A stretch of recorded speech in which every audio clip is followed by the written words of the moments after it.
네, 오늘은 한국교회가 어버이 주일로 지키는 주일입니다. 지난 주일 제가 말씀드린 대로 우리는 사람을 기념하는 주일을 지키지 않지만 나라가 제정한 어버이날에 즈음해서 오늘은 부모와 자식 간의 사랑에 대해서 말씀을 나누고자 합니다. 오늘 우리가 함께 읽은 본문은 여러분이 잘 아는 삼손 이야기인데, 이 본문엔 특별히 삼손의 부모가 등장합니다. 그런데 9절에 불과한 짧은 본문 속에는 삼손의 부모가 무언가를 몰랐다는 얘기가 3번이나 등장합니다. 4절에 그의 부모는 이 일이 여호와에게서 나온 것인 줄은 알지 못하였다.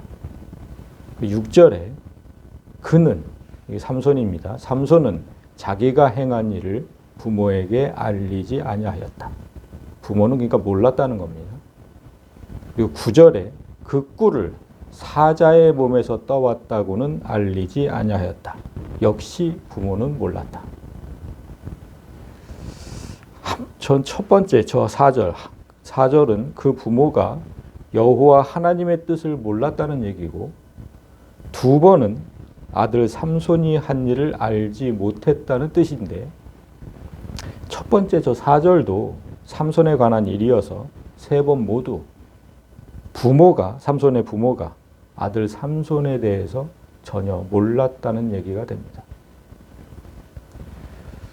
이처럼 부모가 자녀의 삶을 전혀 모를 때 그 자녀의 삶이 얼마나 비극적인 삶이 되는지 오늘 우리는 똑똑히 보게 됩니다. 어버이날의 즈음에서 오늘 거의 모든 교회가 자녀들이 부모를 공경해야 한다는 말씀을 전하고 있을 건데, 오늘 저는 여러분에게 부모가 정신을 똑바로 차리지 않으면 자녀가 불행하게 된다는 그런 말씀을 전하게 돼서 조금 죄송한 마음도 있어요. 그렇지만 우리 자녀들이 영적으로 건강하게 사는 것만큼 우리 부모에게 또한 기쁜 일이 어디 있겠습니까? 오늘 말씀을 통해서 부모가 자녀를 사랑한다는 게 어떤 의미인지, 그리고 자녀를 대할 때 우리가 놓치고 있었던 게 무엇인지, 그런 것들을 깨닫는 귀한 시간이 되기를 원합니다. 오늘은 본문에 들어가기 전에 먼저 수수께끼부터 하나 낼까요? 세상에서 꿀보다 달고 사자보다 강한 게 무엇일까? 말씀. 말씀. 이거 사실 삼손 얘기를 읽어보신 분들은 알겠지만 수수께끼가 아니죠. 삼손이 낸 수수께끼에 대한 답입니다. 답. 오늘 우리가 함께 읽었던 본문에는 삼손이 사자를 맨손으로 죽이는 장면이 나오고, 그 죽은 사자 속에 있는 꿀을 삼손이 떠먹는 장면이 나왔죠. 예. 근데 오늘 본문 이유를 보면 삼손이 자기가 겪은 일을 퀴즈로 내는 장면이 나와요. 14절에. 먹는 자에게서 먹는 것이 나오고 강한 자에게서 단 것이 나왔다. 이게 무엇이냐? 라고 이제 퀴즈를 낸 거죠. 근데 이 답을 아는 사람이 아무도 없었습니다. 왜냐하면 삼손만 아는 경험담이기 때문이죠. 정답은 우리가 알듯이 사자와 꿀이었죠. 먹는 자는 사자, 먹는 것은 꿀. 강한 자는 사자, 단 것은 꿀. 그래서 사자에게서 꿀이 나왔고 사자에게서 꿀이 나왔다. 이 수수께끼에 판돈이 아주 크게 걸렸었어요. 근데 이 답을 도무지 알 수 없던 사람들이 그래서 삼손의 아내를 협박을 하죠.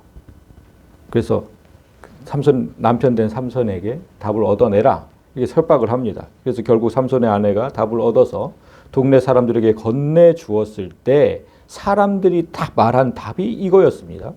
무엇이 꿀보다 달겠으며 무엇이 사자보다 강하겠느냐. 그냥 정답을 얘기하려면 여기 이것처럼 그냥 앞에 건 사자고 뒤에 건 꿀이다, 이렇게 정답을 얘기를 했어야 돼요. 그런데 마치 또 다른 퀴즈를 내는 것처럼 사람들이 아주 의기양양하게 답을 낸 거죠. 딱 그냥 무엇이 꿀보다 달겠으며 무엇이 사자보다 강하겠느냐, 이렇게 답을 맞춘 거예요. 따라서 좀 전에 제가 낸 이 문제는 삼손이 낸 퀴즈의 답인데, 만약 이 문제가 삼손과 아무런 관련이 없이 여러분에게 주어졌다면 이 퀴즈의 답이 무엇일까? 아까 집사님이 말씀이라고 하셨는데 말씀하세요. 이 퀴즈의 답이 무엇일까요? 뭐 말씀이라고 해도 뭐 다른 건 뭐 틀린 답은 아니죠. 그런데 이 퀴즈의 답은 사랑입니다. 사랑. 사랑은 꿀보다 달고 사자보다 강하죠. 이 퀴즈의 답, 사랑은 삼손의 이야기를 이끌어가는 주제가 돼요. 꿀보다 단 사랑은 삼손이 보여줄 것이고 사자보다 강한 사랑은 하나님께서 보여줄 겁니다.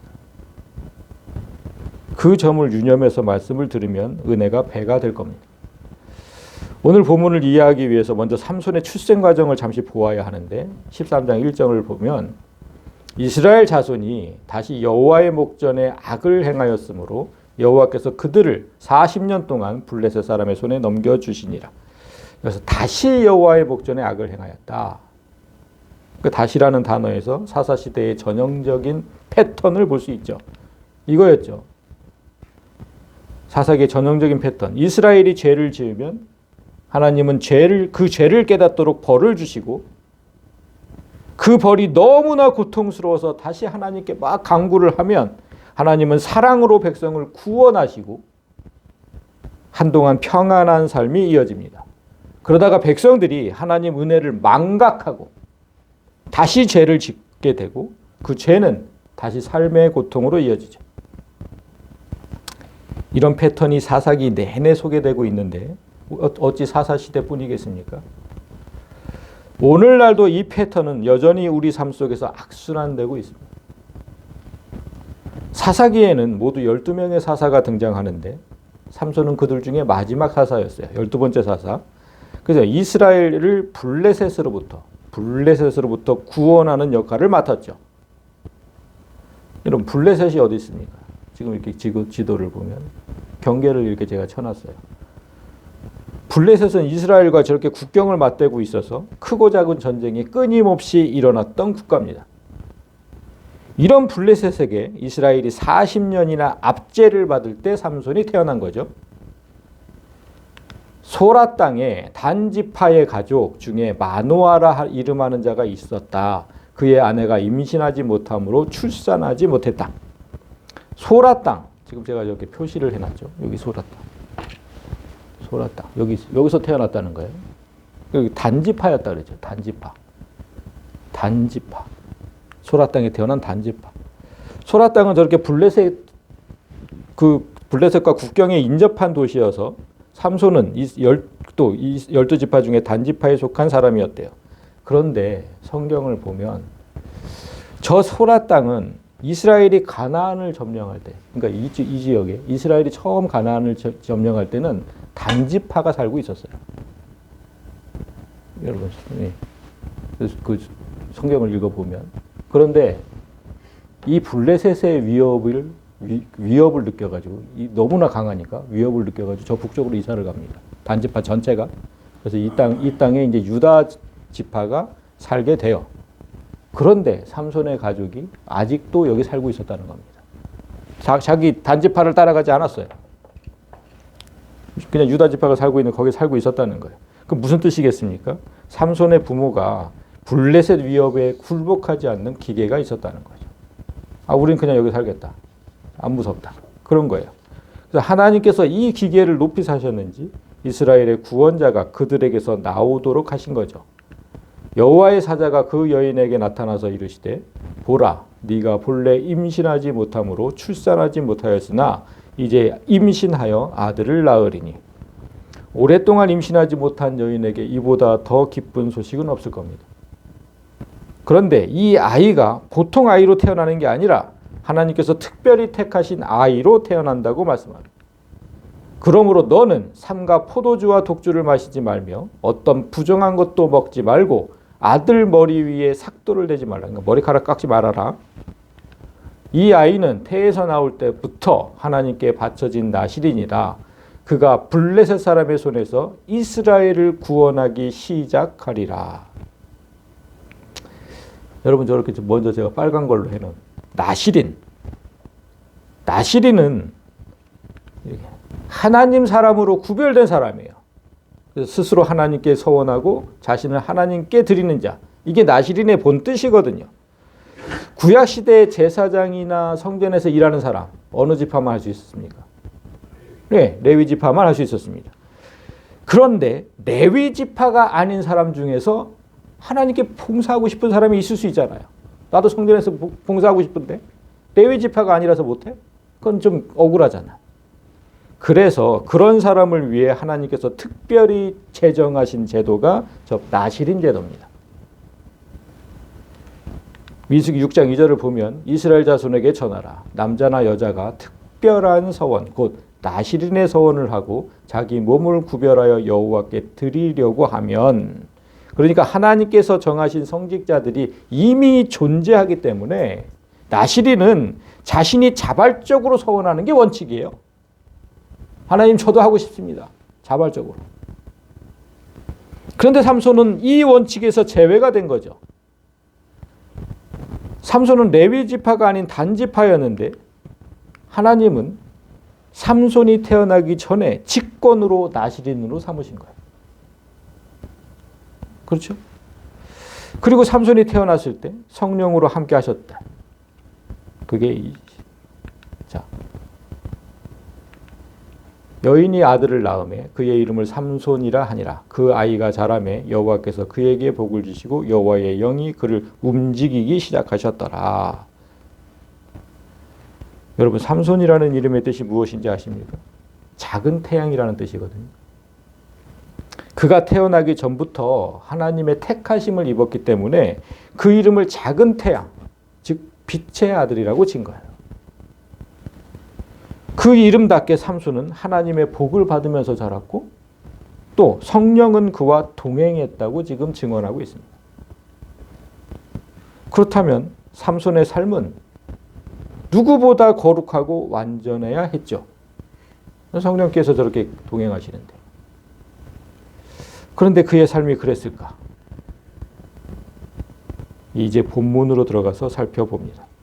우리 본문 1절을 보시면 삼손이 딥나에 내려가서 거기서 블레셋 사람의 딸들 중에서 한 여자를 보고, 오늘 본문 첫 구절인데 이 앞에 구절이 이거거든요. 13장 마지막 구절. 이게 14장 첫 구절. 그 앞에 지금 13장 마지막 구절과 이거와 14장의 앞 구절이 전혀 어울리지가 않아요. 성경은 어떤 계기나 설명도 없이 성령이 인도하는 삼손이 적국의 여자에게 마음을 뺏겼다고 지금 말씀하고 있는 거예요. 그리고 올라와서 자기 부모에게 말하여 이르되 내가 딥나에서 블레셋 사람의 딸들 중에서 한 여자를 보았사오니 이제 그를 맞이하여 내 아내로 삼게 하소서 하매, 이스라엘의 구원자로 태어난 삼손의 첫 번째 행동은 적국의 동태를 살피거나 적군과 맞서 싸우는 거, 그런 거에 대해 어울리죠. 그런데 그게 아니라 그 나라 적군의 여인에게 청혼하는 것, 그게 첫 번째로 한 일이에요. 삼손의 말을 들은 부모는 처음엔 펄쩍 뛰면서 반대합니다. 그의 부모가 이르되 네 형제들의 딸들 중에나 내 백성 중에 어찌 여자가 없어서 네가 할례 받지 아니한 블레셋 사람에게 가서 아내를 맞으려 하느냐. 이스라엘의 법은 할례 받지 않은 이방인, 이거 뭡니까? 하나님께서 택하지 않은 민족, 그 민족의 딸과는 혼인을 금지하고 있었잖아요. 이 법에 따라서 삼손의 부모는 이스라엘 민족 중에 신부를 택하라고 말하고 있는 겁니다. 그런데 삼손이 완강하게 거부를 하죠. 삼손이 그의 아버지에게 이르되 내가 그 여자를 좋아하니 나를 위하여 그 여자를 데려오소서. 이스라엘의 구원자로 태어난 삼손이 여자 하나에 홀려서 나시린의 본분도 잊고 하나님의 백성이라는 사실까지 헌신짝처럼 버립니다. 여기서 내가 그 여자를 좋아하오니, 이 구절을 원어 그대로 제가 직역을 해왔는데 그 여자가 내 눈에는 옳으니 라고 번역해야 됩니다. 이게 무슨 뜻일까? 그 여자가 내 눈에는 옳다. 이게 무슨 뜻이냐면 여러분, 이 삼손의 이야기가 이렇게 쭉 이어지다가 끝나잖아요. 그러면 사사기에 그때부터 자주 등장하는 얘기가 있어요. 삼손 얘기가 끝나자마자. 그게 뭐냐면 이겁니다. 그때는 이스라엘에 왕이 없었으므로 사람마다 자기 소견에 옳은 대로 행하였다. 저 소견이 눈이죠, 눈. 이게 지금 똑같은 거예요. 자기 소견에 옳은 대로와 내 눈에 옳다. 똑같은 얘기를 하고 있는 거예요. 삼손 얘기가 끝나면 이스라엘 백성들이 저지르는 그 끔찍하고 추악한 죄들이 낱낱이 기록되어 있거든요. 정말 끔찍한 막 그런 것들이 있잖아요. 뭐 시체를 토막내고 막 이러는 것들. 그 가운데 이 말씀이 중간중간에 나와요. 이 말씀이 중간중간에. 그때는 왕이 없어서 지멋대로 행하고 살았다. 그러니까 이스라엘의 왕은 하나님이시잖아요. 하나님이 없는 삶, 하나님의 법도 없고 뭐 하나님께 묻는 일도 없고 그래서 오직 자기가 그냥 보기에 옳은 대로 추악한 죄들을 지으며 살았다. 그렇게 중간중간에 지금 지적하고 계시는 거거든요. 사회 구성원 모두가 각자 생각한 게 자기가 생각한 게 옳다고 여기고 그대로 살아간다면 그 사회가 여러분 어떨 것 같아요? 다 자기가 생각한 게 옳대. 그럼 맨날 싸우고 살겠죠. 그 사회가 평안하겠습니까?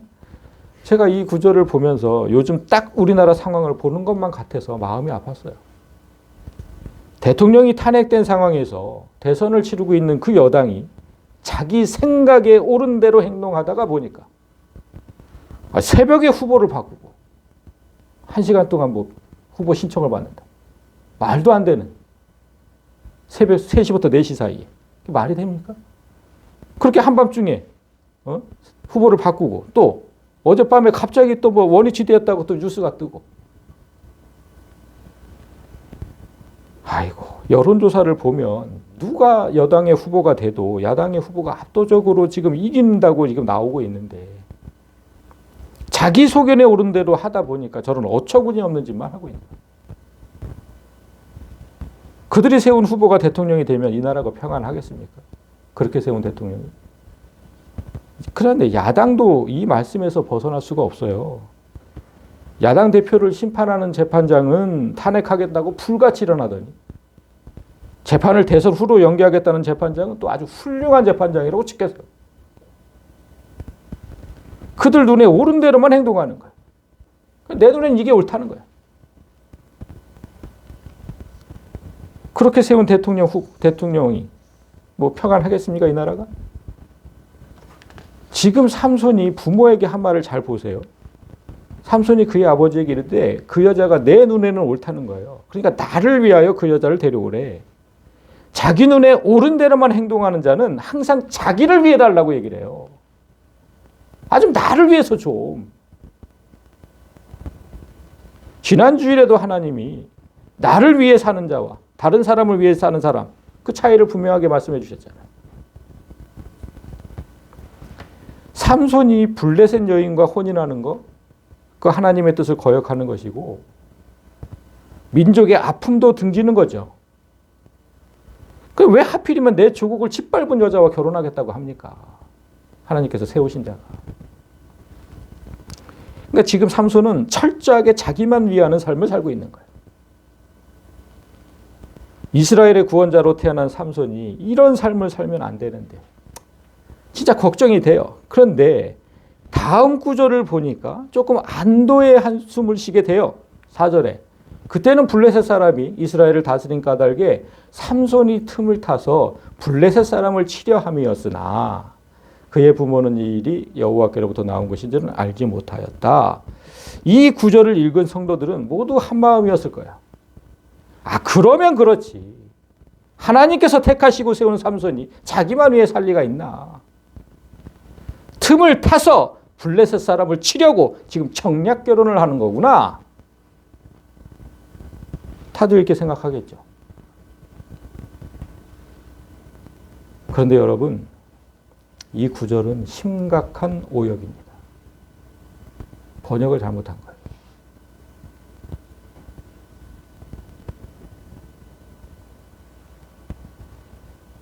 제가 지금 설교 시간이라 원문을 띄워놓고서 문법 강의를 할 수 없고 왜 잘못됐냐고 따지는 사람이 있으면 그냥 나중에 저한테 오시면 돼요. 지금 히브리어 문법이 어려워서 잘못 번역할 수는 있어요. 그렇지만 전체 성경 전체를 이렇게 삼손 이야기를 앞뒤 맥락을 조금만 깊이 살펴보았다면 이렇게 번역하면 전체 이야기가 꼬인다는 사실 정도는 다 알 수 있었어요. 그 말씀을 번역하는 분들의 자세가 매우 아쉽습니다. 이 구절을 정확하게 번역하면 이렇게 돼요. 삼손이 틈을 타서 이게 아니라 여호와께서 블레셋을 칠 틈을 찾고 계셨는데 삼손에 보면 그걸 알지 못했다는 거예요. 그러니까 주어를 바꿔야 돼요. 삼손에서 여호와로. 삼손은 자기 눈에 좋은 대로 행동하고 있었지만 하나님은 블레셋을 심판할 기회를 찾고 계셨다는 뜻입니다. 다시 말해서 삼손이 블레셋 여인과 혼인하겠다고 나선 것도 하나님의 뜻이었다는 것. 삼손의 부모는 그 일이 하나님에게서 나왔다는 사실을 까맣게 모르고 있었다는 거예요. 삼손에 관한 기사 전체를 읽어보신 분들은 삼손이 원했던 이 결혼이 어떤 결과를 가져오는지 다 아실 거예요. 이 결혼으로 인해서 삼손은 수많은 블레셋 사람을 죽이게 돼요. 그가 태어난 목적, 이스라엘의 구원자, 그 목적이 이 결혼으로 인해서 실행되는 거죠. 먼저 결혼 첫날 밤 삼손이 낸 수수께끼 답을 동네 사람들이 알지 못해서 내기에 지게 생겼을 때 삼손의 아내가 답을 알려주는 바람에 오히려 삼손이 내기에 지게 되죠. 그때 아내의 배신에 분노하던 삼손에게 하나님께서 강하게 임하십니다. 여호와의 영이 삼손에게 갑자기 임하심에 삼손이 아스글론에 내려가서 그곳 사람 30명을 쳐 죽이고 노략하여 수수께끼 푼 자들에게 옷을 주고 내기돈에서 진 거 그거 다 갚았다는 거예요. 그리고 심히 노하여 그의 아버지 집으로 올라갔고 삼손의 아내는 삼손의 친구였던 그의 친구에게 준 바 되었더라. 삼손의 결혼이 하나님의 계획이었다는 사실이 여기서 드러나고 있죠. 여호와의 영이 삼손에게 갑자기 임하셨다. 블레셋을 치는 일은 이렇게 시작된 거예요. 그리고 그토록 삼손이 원했던 결혼은 자연스럽게 취소가 됐어요. 삼손의 아내는 친구에게 줬대. 삼손 친구에게. 나중에 이 사실을 모른 삼손이 화가 좀 누그러진 다음에 아내를 찾아가요. 그런데 이미 늦었죠. 장인은 삼손의 아내를 친구에게 주었다는 황당한 말을 전해요. 삼손과 그의 딸은 분명히 결혼식을 치렀거든요. 그 부부가 됐어요. 그런데 어떻게 남편 허락도 없이 딸을 다른 남자에게 줍니까? 이런 황당한 일은 하나님의 개입 없이는 불가능하다는 거죠. 아내를 친구에게 줬다는 얘기를 들은 삼손은 더욱더 분노를 했고 이번엔 블레셋의 곡식을 싹 다 태워버리죠. 이 소식을 들은 블레셋 사람들이 이번 일이 삼손의 장인 때문에 일어났다는 소식을 듣고 그 장인과 딸을 불에 태워 죽입니다. 그러자 삼손은 장인과 아내를 죽인 사람들에게 복수하겠다며 또 블레셋 사람들을 죽이죠. 삼손이 블레셋을 쳐야 하는 이유가 반복적으로 일어나고 있는 거예요. 급기야 블레셋 사람들이 군대를 모으고 정식으로 전쟁에 돌입합니다. 그렇지 않아도 이스라엘은 지금 블레셋의 압제 속에 살고 있잖아요. 그런데 수많은 군대가 다시 쳐들어오자 이곳에 살던 유다 지파는 무려 3,000명을 투입해서 숨어있던 삼손을 체포해서 나옵니다. 포승줄로 묶인 삼손이 블레셋 군대 앞에 서자 블레셋 군인들이 함성을 지르면서 삼손에게 달려들었어요. 그때였습니다. 여호와의 영이 삼손에게 갑자기 임하심에 그의 팔을 결박했던 밧줄이 불탄 삼과 같이 떨어졌고 삼손이 나귀 새턱뼈로 1,000명을 죽였다. 여러분 잠시 여기서 생각을 해보겠습니다. 삼손은 하나님께서 모태에서 구별해서 세운 하나님의 사람이었죠. 그런데 삼손은 구별된 사람으로 살지 못하고 자기만 위하는 사람으로 살았어요. 그런데 하나님은 그런 삼손을 이용하셔서 지금 이스라엘을 구원하고 있죠. 문제는 삼손의 부모가 이렇게 일하시는 하나님의 뜻을 전혀 깨닫지 못했다는 겁니다. 삼손의 부모는 삼손이 태어나기 전에 하나님의 사자로부터 2번이나 말씀을 들었어요. 이 아이는 내가 택한 이스라엘의 구원자다. 2번이나 들었어요. 하나님께서 2번이나 말씀하셨다면 삼손이 비록 부모 눈에는 부족한 아들이어도 하나님의 일하심을 기대했어야 합니다. 여러분의 자녀가 지금 여러분 눈높이에 부족한 삶을 살고 있다고 해도 속상해할 일이 아니라는 겁니다. 만약 그 자녀가 하나님께서 택한 자녀라면, 여러분이 그 사실을 확신한다면 더더욱 염려할 일은 아니죠. 어떻게든 하나님께서 그 자녀를 사용하실 테니까. 삼손이 블레셋의 딸과 결혼한다고 했을 때 부모로서는 한없이 부끄럽고 염려할 일이죠. 저 자식 왜 저럴까? 왜 이렇게 속을 썩일까? 그런데 이 일은 하나님께서 행하신 일이라고 지금 성경이 증언하고 있잖아요. 삼손은 비록 악한 길로 갔지만 하나님은 그 악한 일을 선한 일로 바꾸셨습니다. 사람을 구원하는 일로. 이게 하나님의 능력이죠. 그렇다면 우리가 할 일은 뭐 없습니까? 그냥 하나님께 다 맡기면 돼요, 자식은? 하나님께서 하실 테니까 뭐 그냥 맡기면 될까요? 그렇지 않아요. 삼손의 아버지가 그럼 부모는 무엇을 해야 되냐고 물은 적이 있어요. 13장 12절에. 그러면 이 아이를 우리가 어떻게 기르며 우리가 그에게 어떻게 행하면 되겠습니까? 이렇게 물었어요. 그때 하나님께서 뭐라고 답하셨는지 볼까요? 너희는 포도나무의 소산을 먹지 말며 포도주와 독주를 마시지 말고 어떤 부족한 것도 먹지 말아라. 그리고 내가 그에게 명령한 것은 다 지킬 것이니라. 한마디로 부모인 너희부터 구별된 삶을 살라고 말씀하신 겁니다. 부모가 구별된 삶, 성도의 삶을 살지 못하면 자녀들도 그렇게 살아가요. 삼손이 하나님의 뜻을 저버리고 그렇게 살았던 건 부모가 그렇게 산 결과입니다.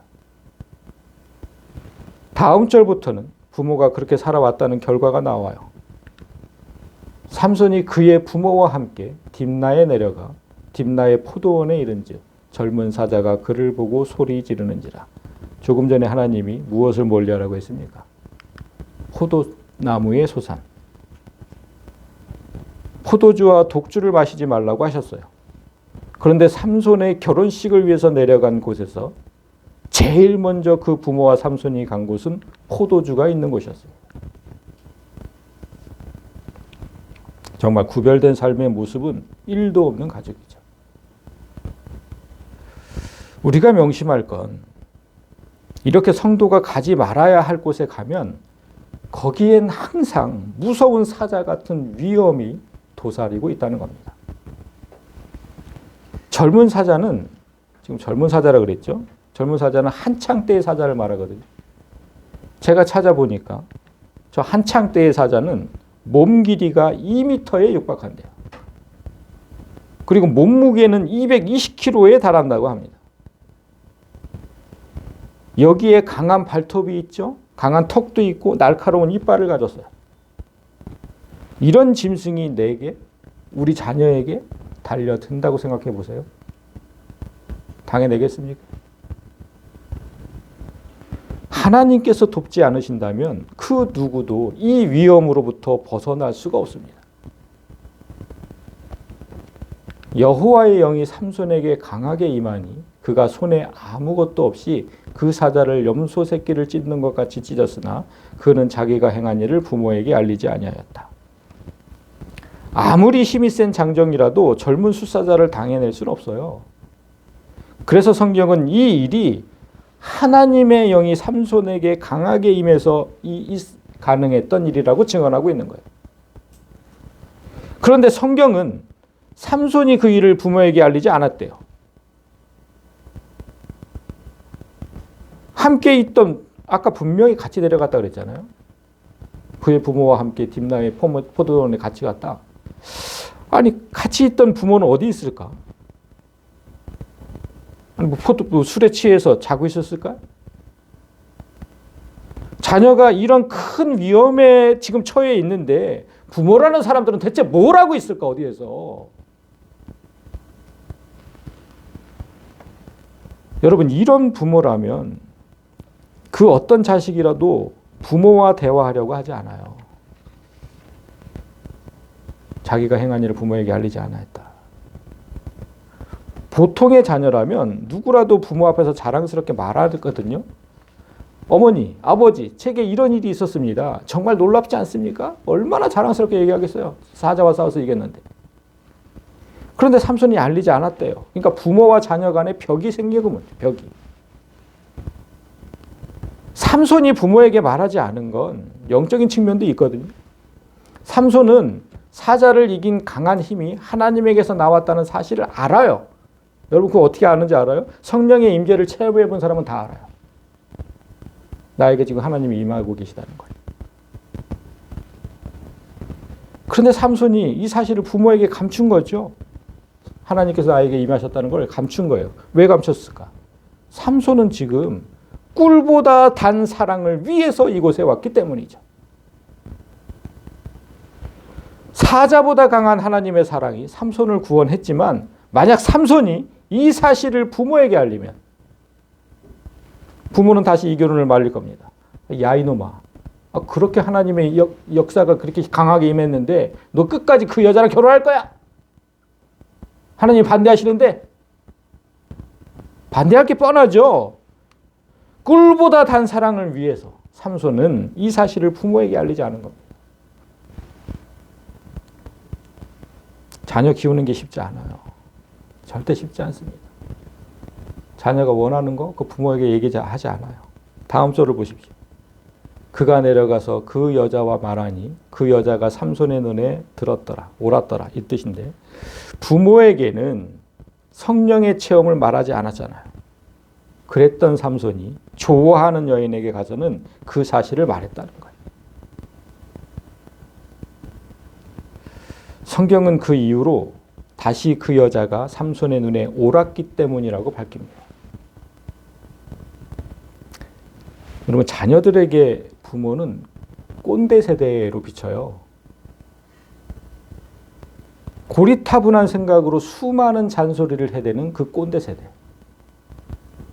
그러니까 듣기 싫어하는 거예요.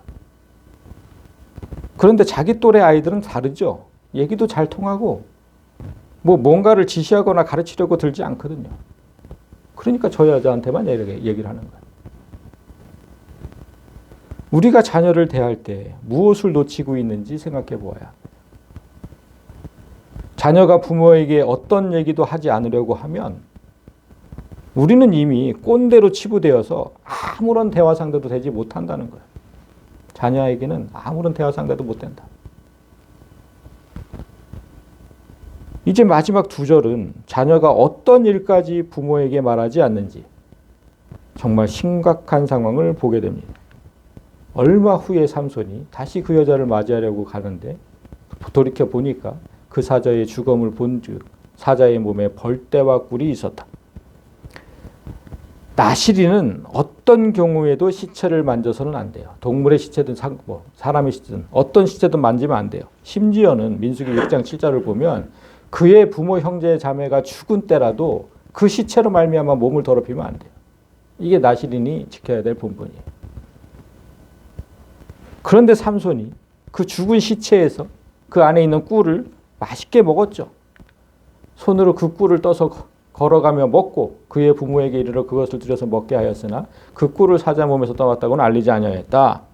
하나님께서 이 가족에게 당부하신 말씀 중에는 어떤 부정한 것도 먹지 말라는 게 있었습니다. 시체에서 나온 거, 그건 부정한 것 중에 부정한 거예요. 그런데 삼손은 아무 거리낌 없이 부정한 것을 먹었고 부모에게도 같은 죄를 짓게 한 거죠. 그리고 그 사실을 부모에게 말하지 않았어요. 그러니까 이게 뭡니까? 자신도 하나님 앞에 죄를 짓고 같은 죄를 부모가 짓도록 유도하고 그 죄를 은폐까지 한 겁니다. 이런 상황까지 오면 그 가족에게 희망이란 게 있을까? 그런 가족에게. 어떻게 자식이 부모에게 그래요? 부모에게 죄를 짓게 하고 은폐를 해?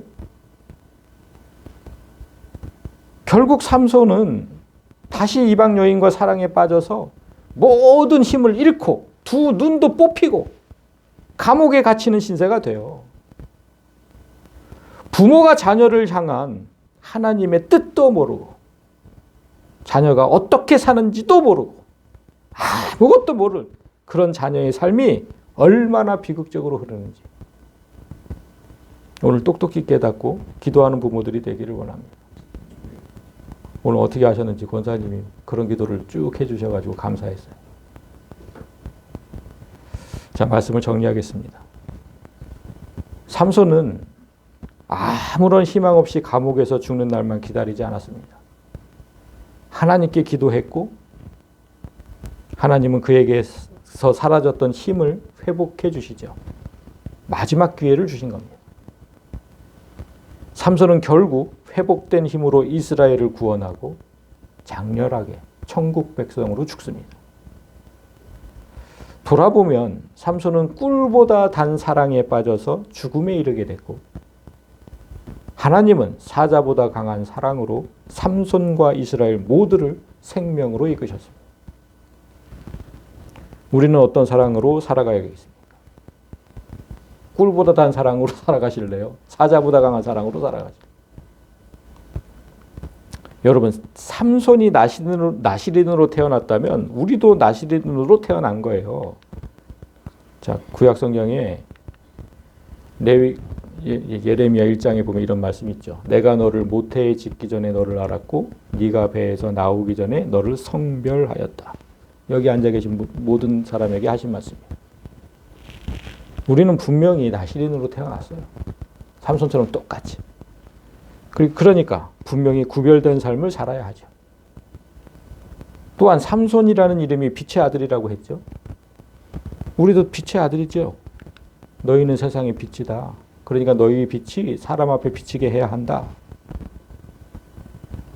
우리가 나시린의 삶도 살지 못하고 빛의 삶도 살지 못한다면 언젠가는 삼손처럼 두 눈이 뽑혀서 영적인 세계를 볼 수 없는 지경까지 이르게 됩니다. 그러면 끝인 거예요. 오늘 한국교회가 어버이 주일로 지키면서 자녀들에게 효도를 강조하고 있겠지만 우리는 오늘 자녀에게 효도를 강조하기 전에 어버이로서 본분부터 잘 지키라는 말씀을 들었습니다. 그것부터 해라. 그것부터. 바라기는 오늘 말씀을 들은 여러분 모두가 하나님의 뜻과 자녀에 대해서 잘 아는 부모가 되기를 바랍니다. 또한 나시린의 삶과 빛의 삶을 살아서 자녀들에게 본이 되는 그런 부모가 되시기를 주님의 이름으로 간절히 소망합니다.